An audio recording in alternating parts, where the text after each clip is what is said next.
Okay, so today we're going to just do a really quick tutorial to how to make a viewfinder. A viewfinder is essentially just a rectangle or square piece of paper that has a box cut out of the middle. Looks a little bit like this.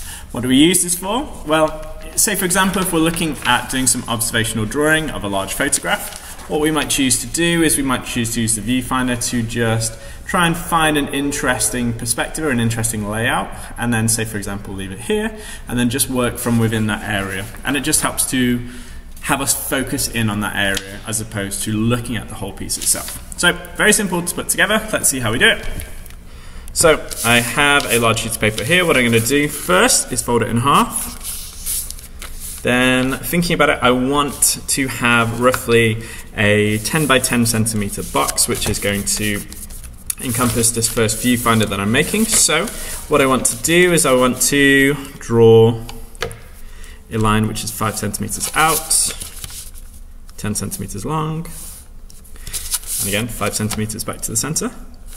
Now it doesn't matter too much that this is a little bit uneven on one side as opposed to the other, because that won't have an impact on how we use it.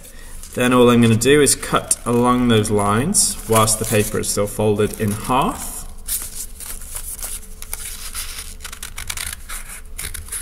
And then I've given myself quite a nice large viewfinder there, which I can use for narrowing down options when I'm deciding where to do a drawing from.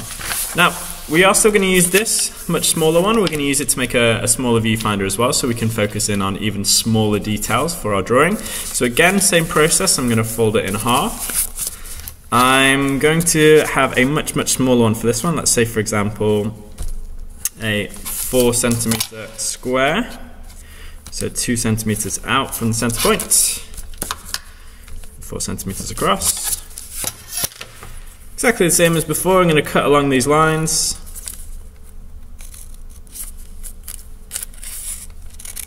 And then it is just a matter of opening it up. So I have my much larger viewfinder and then my smaller one, so I can choose to narrow in on certain details and areas with trying to find something interesting to draw from these images themselves. So really nice simple one to put together your two viewfinders. Good luck with doing that, and I hope this helped.